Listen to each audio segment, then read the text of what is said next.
చూస్ country delight, live better. ఇప్పుడే country delight app ని download చేసుకోండి.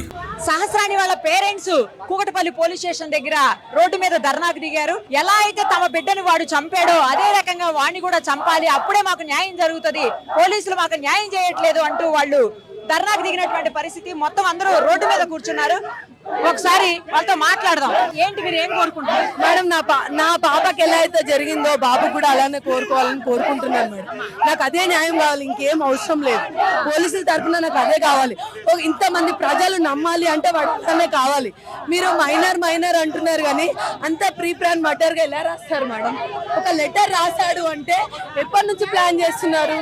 ఎప్పటి నుంచి ప్లాన్ చేసి అవుతున్నారు? ఎప్పటి నుంచి ప్లాన్ చేస్తున్నారు చెప్పండి? అంత పిల్లగాడు 1 month నుంచి రాస్తున్నారు అంటే మీరు ఎలా నమ్ముతారా అండి? ఇప్పుడు గ్యాస్ సిలిండర్ పేల్చాలి అనుకున్నాడు, అది ఒక్క బాబుతో పోయేది కాదు, ఫ్యామిలీ మొత్తం ఇదైపోతుండే. ఇప్పుడు నేను డైలీ వర్క్ వెళ్తాను, సడన్ గా ఏమన్నా అయిపోతే ఏంటండి పరిస్థితి? అంత చేయాలనుకున్న వాడిని ఎందుకు వదిలేస్తారు చెప్పండి మేడం? బాబుని చంపితేనే న్యాయం జరిగినట్టు, నాకు అప్పటిదాకా న్యాయం జరిగినట్టు కాదు కాదు కాదు కాదు. అంత దారుణంగా ఎందుకు చంపాలి నా బిడ్డని? ఏం తప్పు చేసింది నా బిడ్డ? నా బిడ్డ ఏం తప్పు చేసింది? బ్యాట్ కోసం వచ్చినాడు, బ్యాట్ కోసం చెప్పదెబ్బ కొట్టి వెళ్ళిపోవాల్సింది. క్రిమినల్ మైండ్ ఎందుకు ఆలోచించాలి?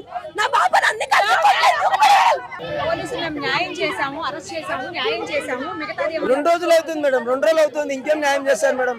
నాకు ఇవాళ కావాలి, దాచి పెడదాం. 2 రోజులైంది దొరికి, మాకు ఇప్పటివరకు ముఖానికి చూపించలేదు మేడం. ప్రెస్ మీటింగ్ పెట్టి వాడిని లోపల దోసేసి కంట్రోల్ రూమ్ లో సేఫ్టీగా పెట్టి ఇంకా కొన్ని రోజులైనా కిడ్సబెడితే 100 మందిని చంపడానికి తయారు చేస్తున్నారు మేడం. వాడిని మాకు కావాలి మేడం, వాడిని చూపెట్టాలి. మా పాపకు జరిగినట్లు వానికి ఇక్కడే జరగాలి. పోరాడు దొరికి 1 day అయింది, మా పాపకు అన్యాయం అయింది. ఎన్కౌంటర్ చేయకుండా పోలీసు వాళ్ళు ఏం చేస్తారు? ఇప్పటి వరకు ఎన్కౌంటర్ చేయకుండా పోలీసు వాళ్ళు ఏం చేస్తారు? దాని గురించే మేము ధర్నాకు దిగినాం. అసలు అంత పాపం చేసేవాడు కోర్టులో అవన్నీ అంటే న్యాయం కాదు మేడం, అస్సలు కాదు. వానికి 4 నెలలు చేస్తారు, వదిలేస్తారు, అంతా కాని పని. 1 day ఇచ్చినా కూడా వాడిని ఎన్కౌంటర్ చేయకుండా ఇప్పటివరకు ఏం చేస్తారు అని పట్టుకొని తిండి పెట్టి వాడు మైనర్ అంటారు. మైనర్ వాడు ఓన్లీ మైనర్, వయసుకు మాత్రమే మైనర్. వాని తెలివి, వాని ప్లానింగ్ అన్నిటికీ కూడా వాడు ఎంత పెద్ద క్రిమినల్ ఉన్నాడు.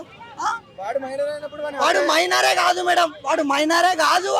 వాడి తెలివి అలాంటిది. ఇప్పుడు బయటకు వచ్చినాక ఇంకా వేరే పాపకు అవుతుంది, ఏం చేస్తారు అప్పుడు? జస్టిస్ మేడం, అంతే. పాపకు చేసిన వాడు ఖచ్చితంగా ఉరిశిక్ష పడాలి, అది కూడా మా ముందే జరగాలి. ఇప్పటి వరకు మాకు ఒక్కసారి చూపించలేరు అని. ఏం చేస్తారు? ఇప్పటి వరకు చూపించలేరు. కనీసం మేము అడుగుదాం, కనీసం వానికి ఎందు గురించి చంపినవరా మేము అడుగుదాం. మాకు ఉంటుంది కదా, మాకు ఉండాలి కదా. అసలు ఒక్కసారి కూడా బయటకు చూపించలేరు, వాని ముఖమే చూపించలేరు ఇప్పటి వరకు. ఏం చేస్తారు పోలీసులు? ఏం చేస్తారు ఇప్పటి వరకు? దాని గురించే ఇప్పుడు ఈ ధర్నాకు దిగినాం మేడం. వానికి ఖచ్చితంగా ఉరిశిక్ష పడాలి.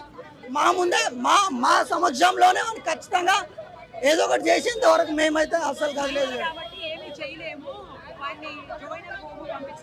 సరే మేడం, సరే కోర్టుకు పంపిస్తారు. నెక్స్ట్ 4 months తర్వాత వదిలేస్తారు. తర్వాత ఇంకోటి చేస్తారని ఎవరికి తెలుసు? చనిపోయినాక ఇప్పుడు మా అక్క ఉంది, మా అక్కలాగా ఇంకో అక్కకు కావద్దు కదా. పాపకు ఒక మామ ఉన్నాడు, నేనున్నా, ఇంకో మామకు కూడా కావద్దు కదా. ఇట్లా తండ్రి ఉన్నాడు, తండ్రిలా కావద్దు కదా.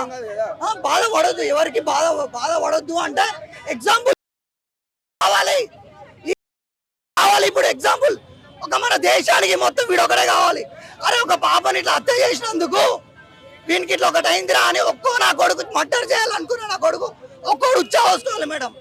ఇది మాకు కావాలి. ఏంటంటే వాడికి ఖచ్చితంగా ఉరిశిక్ష పడాలి, లేదంటే ఎన్కౌంటర్ చేయాలి. మాకు మాత్రం ఇదే కావాలి మేడం. దీనికోసం మేము ఇప్పుడు అంతా ధర్నా చేసేది దీనికోసం. వాడిని వదిలేస్తామంటే మాత్రం ఏమవుతుంది? ఇంటి అందరం ఉన్నాం, నేను, మా అక్క, మా బావ అందరం కూడా ఈయనే. వాడిని వదిలేస్తే ఈయన అందరం కలిసి పెట్రోల్ వేసుకొని ఈయన తలగబెట్టుకొని ఒక్క పానంకు 3 పానాలు పోతాయి మేడం. ఇది మాత్రం పక్క. వాళ్ళు ఏం చేసుకోకుండా నేను మాత్రం నా కోడల కోసం నేను మాత్రం పెట్రోల్ వస్తుంది, నేనైతే చేసుకున్నాను. లేదు మేడం, న్యాయం లేదు మేడం, న్యాయం జరగాలి. న్యాయం జరగకపోతే మాత్రం మేమైతే ఖచ్చితంగా పోరాడతాం, మాకున్నంత వరకు పోరాడతాం. కానీ మేడం చెప్తున్నా, న్యాయం మాత్రం జరగాలి మేడం. వాని ఖచ్చితంగా వాడిని ఏదో ఒకటి మాత్రం చేయాలి. మేమైతే వదిలేయం మేడం, ఒట్టిగానే వదిలేయం. ఇది మాత్రం కావాలి. సుమన్ టీవీలో మీ పర్సనల్ అండ్ బిజినెస్ ప్రమోషన్స్ కోసం కింది నెంబర్కి కాంటాక్ట్ చేయండి.